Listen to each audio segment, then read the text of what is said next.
जड़ भरत जी लग गए, लेकिन जब नीचे देखते हैं कि पांव के नीचे कोई चींटी ना आ जाए, आज छलांग मार देते हैं। जैसे छलांग मारा कि पालकी में बैठा राजा रहुगण का सर पालकी में टकराया, तड़ाक से लगा। राजा रहुगण चौंक गया, कौन ये दुष्टता कर रहा है, कौन उछल रहा है। अन्य कहारों ने बताया, महाराज एक कहार बीमार हो गया और उसके जगह पर एक पुरुष को लगाया, यही गलती कर रहा है। फिर वही स्थिति, जैसे पांव उछाला कि फिर राजा रहुगण का सर पालकी से टकराया। आज उपहासात्मक भाषा बोलता है राजा रहुगण, देखता है कि बड़े ही हट्टे कट्टे हैं जड़ भरत जी और उपहासात्मक भाषा बोलते हैं। बताओ कितना दुबला पतला ये पुरुष, जैसे 2-4 दिन से कुछ खाया ही ना हो, किस प्रकार चल रहा है, इसको हमारा भार ढोना नहीं आ रहा, हमारे भार से परेशान, जबकि 4-4 लोग लगे हैं। इस प्रकार उल्टा सीधा वार्ता बोलने लगे और कहा, ठीक से चलो नहीं तो मैं तुम्हें प्रताड़ित करूंगा, तुम्हें मारूंगा। आज जड़ भरत जी विचार कर रहे हैं कि राजा रहुगण जा रहे हैं उपदेश लेने के लिए, अच्छे काम के लिए जा रहे हैं, लेकिन इनकी भावना अभी राजसी है। राजसी भावना हटने के बाद ही उपदेश का जो लाभ मिलता है वो लाभ मिल पाएगा। आज मुख को खोला जड़ भरत जी ने, पहली बार मुख खोला और जिसके लिए खोला आज उसका उद्धार कर ही दिया। कहते हैं, राजन आप किसको प्रताड़ित करने की बात कर रहे हैं? आप हमें प्रताड़ित नहीं कर सकते, आप हमें हमारे शरीर को प्रताड़ित कर सकते हैं, हमारे शरीर को चोट आहत पहुंचा सकते हैं, ना कि मुझे। मैं शरीर नहीं, मैं देह नहीं, मैं देही हूं। जब इस प्रकार राजा रहुगण ने उपदेशात्मक भाषा सुनी कि ये तो कोई ब्रह्मनिष्ठ महात्मा के वाक्य लग सकते हैं, जब नीचे से देखा जड़ भरत जी के कंधे पर मोटी सी जनेऊ पड़ी। आज कहारों से कहा, पालकी को नीचे उतारो, पालकी नीचे उतारा और राजा रहुगण महात्मा जड़ भरत जी के श्री चरणों में नतमस्तक हो गए और कहा, प्रभु आप कौन हैं? स्वयं भगवान कपिल मुनि तो नहीं, आप इस रूप में हमें दर्शन देने के लिए आए? कहा, नहीं राजन, मैं कपिल मुनि नहीं हूं, मैं तो एक ब्राह्मण पुत्र जड़ भरत हूं। आज दिव्य उपदेश प्रदान करते हैं राजा रहुगण को। आज राजा रहुगण पूछते हैं, प्रभु जैसे आपने कहा कि आप हमें नहीं प्रताड़ित कर सकते, मैं जानता हूं कि आप अपने को कह रहे हैं, जो अंतःकरण में बैठा परमात्मा है। ध्यान से सुने, ये मनोरंजन की भाषा नहीं है। अगर ध्यान हटा तो कथा छूटी। भाई मन इधर उधर कंट्रोल अगर यहाँ पर नहीं रखोगे तो कथा से कोई मतलब ही नहीं। मन आपका बाजार कर रहा है, आप यहाँ केवल बैठे हैं, धोख के रूप में क्या फायदा ऐसे कथा सुनने से। आज राजा रहुगण कहते हैं, प्रभु जैसे आपने कहा कि जैसे हमने आपसे कहा कि मैं आपको भी प्रताड़ित करूंगा, तो आपने कहा कि राजा तुम मुझे प्रताड़ित नहीं कर सकते, हमारे शरीर को प्रताड़ित कर सकते हो। तो मैं जानता हूं कि आप ये कहना चाहते हैं कि शरीर के द्वारा अगर हमने आपको आपके शरीर पर प्रहार किया तो वो चोट आपके आत्मा तक नहीं पहुंचेगी। कैसे नहीं पहुंचेगी? जैसे एक चूल्हे पर बटुई चढ़ा दो और उस बटुई में जल डाल दिया, उसमें एक चावल का दाना डाल दिया, तो पहले अग्नि बटुई को गर्म करेगी और बटुई का ताप अंदर पानी को गर्म कर देगा, और पानी का ताप, पानी का गर्माहट चावल को गर्म करते करते यहाँ तक कि चावल के अंदर तक पहुंच जाता है और पूरे चावल के दाने को भात बना करके छोड़ता है। तो क्या महाराज, जब हम अपने आपके शरीर पर, इस शरीर पर प्रताड़ना दिया जाएगा, मारा जाएगा, तो उसका प्रभाव शरीर से मन और मन के द्वारा आत्मा पर नहीं पहुंचेगी? इसका उत्तर हमें दे महाराज। तो आज जड़ भरत जी ने कहा, राजन तुम हो तो मूर्ख, लेकिन बातें करते हो विद्वान जैसी। यद्यपि मूर्ख हो, तुमने महात्माओं की सानिध्य प्राप्त करके बातें करना तो अच्छे प्रकार से जान गए हो, लेकिन कैसे करना चाहिए वैसा नहीं कर रहे हो। क्यों?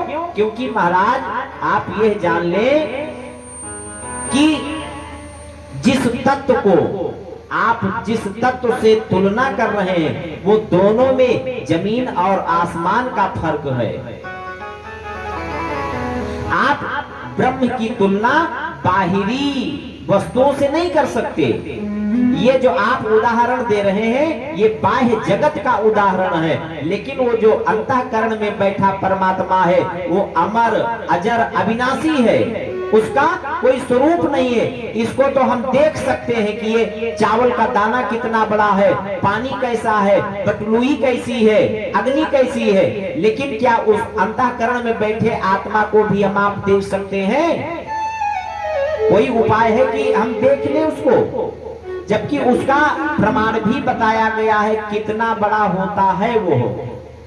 आज तक कोई वैज्ञानिक प्रमाणित नहीं कर पाया कि कितना बड़ा होता है, लेकिन जो हमारे भारतवर्ष के ऋषि मुनि हैं, ऋषियों ने रिसर्च किया। रिसर्च करने वाले को ऋषि कहते हैं। आज ऋषियों ने रिसर्च किया कि कितना बड़ा होता है।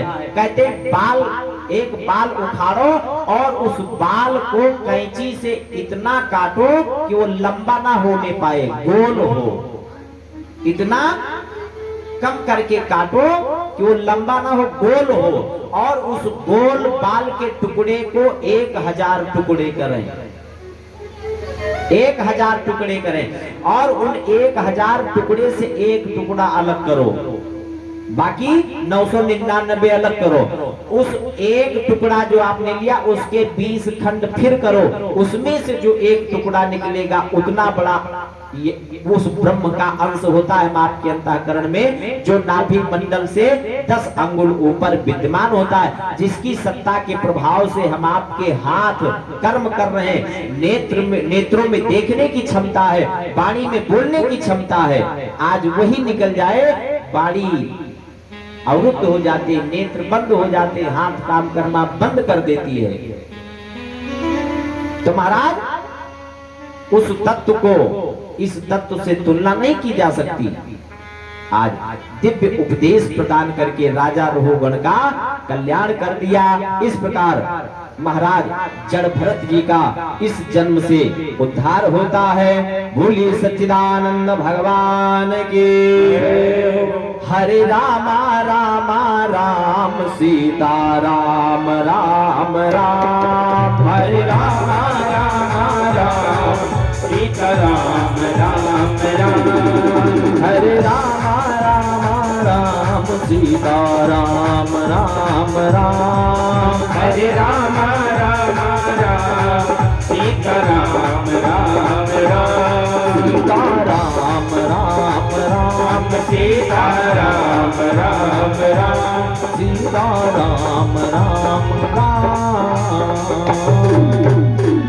आज सुखदेव भगवान खगोल का वर्णन करते हैं। राजन, भूमंडल पर जो 7 समुद्र हुए हैं, जम्बू, प्लक्ष, शालमली, कुश, क्रौंच, शाक और पुष्कर, ये सब द्वीप हुए हैं।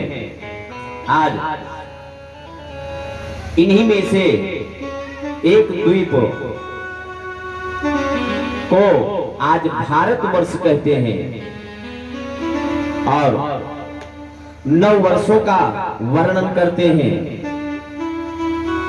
हरिवर्ष और केतुमाल वर्ष, रम्यक वर्ष, हिरण्यमय वर्ष, इस प्रकार 9 वर्षों का वर्णन करते हैं। इन वर्षों में जैसे रम्यक वर्ष में भगवान मत्स्य भगवान की पूजा अर्चना वंदना की गई, और इसी प्रकार किमपुरुष वर्ष, इसमें हनुमान जी महाराज का ध्यान पूजन अर्चन वंदन, भगवान रामचंद्र जी के गुणानुवाद, और भारत वर्ष भगवान नारायण की कृपा भारत वर्ष में। इस प्रकार 9 वर्षों का वर्णन करते हैं, सूर्य का वर्णन करते हैं। राजन, भगवान भास्कर जो कि भूमंडल के नहीं समस्त विश्व के प्रत्यक्ष नारायण देवता हैं। आज भगवान भास्कर की गति यदि अवरुद्ध हो जाए तो त्रैलोक्य में हाहाकार मच सकता है। आज कितनी कृपा है भगवान भास्कर की हम आपके ऊपर, कितना प्रकाशमान करते हैं भारत को ही नहीं पूरे विश्व को। अभी एक जनरेटर करवाते हैं लाइट के लिए, प्रकाश के लिए, तो उसके लिए दक्षिणा देना पड़ता है। 2000 रुपए रात्रि भर के कम से कम लेंगे। शायद डीजल पेट्रोल अपने लग से दिए, उनका 2000 रुपए बचत के चाहिए। जनरेटर करने पर जनरेटर से प्रकाश हो रहा है, लेकिन भगवान भास्कर स्वतः से स्वभाव से प्रकाश मान कर रहे पूरे भूमंडल को। क्या उनको कोई कभी 1 रुपए 2 रुपए दे रहा है? अरे उनको 1 रुपए 2 रुपए नहीं देना, उनको नहीं चाहिए, केवल 1 लोटा जल चाहिए। 1 लोटा जल। कौन कौन भगवान भास्कर को अर्घ्य प्रदान करता है? 1 लोटा जल देता है स्नान के बाद। कम से कम अब भगवान भास्कर का दोहन लोग अत्यधिक कर रहे हैं, शोषण कर रहे हैं। दोहन की तो बात ही अलग, नहीं तो जो ये सूर्य ऊर्जा है, सूर्य ऊर्जा लगाने का मतलब क्या हुआ?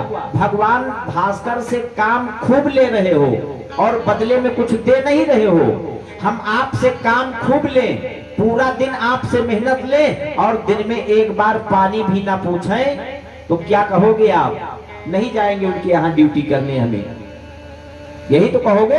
लेकिन भगवान भास्कर ने कभी किसी को आकर के उलाहना दिया, वरहन दिया कि आप हमें जल नहीं पूछा, हम नहीं तुम्हारे घर को प्रकाशमान करेंगे। भगवान भास्कर की सम्यक रूप से सबके ऊपर कृपा होती है। आज भगवान भास्कर एक राशि पर 1 महीने निवास करते हैं। चंद्रमा देवता एक राशि पर, राशि जानते हैं 12 राशि होती हैं, मेघ वृष मिथुन कर्क सिंह कन्या वृश्चिक धनु मकर कुंभ मीन, 12 राशियां। और नवग्रह 12 राशि पर अपने अपने समयानुसार विचरण करते रहते हैं। एक राशि पर भगवान भास्कर 1 महीना रहते हैं। चंद्रमा देवता एक राशि पर 2.5 दिन रहते हैं और मंगल देवता एक राशि पर 1.5 महीने रहते हैं। राहु केतु 1.5 वर्ष रहते हैं और बुध ये भी 1.5 महीने रहते हैं एक राशि पर, और शुक्र भी 1.5 महीने। और सबसे मंद गति है किसकी? शनि देवता की। जिस राशि पर बैठ गए 2.5 साल उठने का नाम नहीं लेते। तो शनि देव की दृष्टि भी एक दृष्टि उस पार, एक दृष्टि इस पार, जहां बैठे वहां तो मान के चलो मध्य की 7.5 चल रही है। जो पीछे वाली है उतरती 7.5, आगे वाली के ऊपर चढ़ती 7.5। जहां बैठे हैं उस राशि वालों के लिए मध्य की 7.5। इसलिए एक राशि पर 2.5 साल के लिए बैठे तो 3 राशि को प्रभावित करते हैं। उसी को कहते हैं 7.5। 2.5 का 3 गुना करो तो होता है 7.5, वही है 7.5। और जो सप्तम दृष्टि को देखते हैं उन राशियों पर शनि की ढैया रहती है। आगे बढ़ गए, ढैया से मुक्त हो गए। इस प्रकार ग्रहों का वर्णन करते हैं। बोलिए सच्चिदानंद भगवान की जय हो। गोविंद राधे माधवा गोपाल राधवा, गोविंद राधे माधवा गोपाल राधे माधवा, गोविंद राधे माधवा गोपाल राधे माधवा, गोविंद राधे माधवा गोपाल राधे माधवा, गोविंद राधे माधवा गोपाल राधे माधवा, गोविंद राधे माधवा गोपाल राधे माधवा, गोविंद राधे माधवा गोपाल राधे माधवा, गोविंद राधे गोविंद राधे माधवा गोपाल राधे माधवा, गोविंद राधे माधवा गोपाल राधे माधवा, गोविंद राधे माधवा गोपाल राधे माधवा, गोपाल राधे माधवा गोपाल राधे माधवा। सच्चिदानंद भगवान की जय हो। अतलम वितलम सुतलम तलातलम महातलम रसातलम पातालमिते, एतेषु हि विलस्व स्वर्गेषु स्वर्गादप्याधिकामभो। आज पातालों का वर्णन करते हैं सुखदेव भगवान राजा परीक्षित से। आज राजन, इस भूमंडल से नीचे वाले तलों 7 तल हैं, अतल पितल सुतल तलातल महातल रसातल और पाताल, और 7 तल ऊपर हैं भू भुआ मह जन तप और सत्य लोक। इस प्रकार पातालों का वर्णन करते हैं। राजन, नरकों का वर्णन करते हैं। पाताल से और नीचे नरक हैं, और उन नरकों के जो अधिष्ठात्र देवता हैं यमराज जी महाराज। आज यमराज जी महाराज के पास जब ये जीव जाता है तो जिस प्रकार ये जीव अपराधी के रूप में जाता, अपराध करता है, उसी के अनुसार उस जीव को मनुष्य का स्वरूप देते हैं। जितना बड़ा अंगूठा होता है इतने बड़े शरीर का स्वरूप धारण करवाते हैं, और यथापराध दंडा नाम अपराध के अनुसार उनको वहां पर दंड मिलता है, नरकों में प्रताड़ना मिलती है।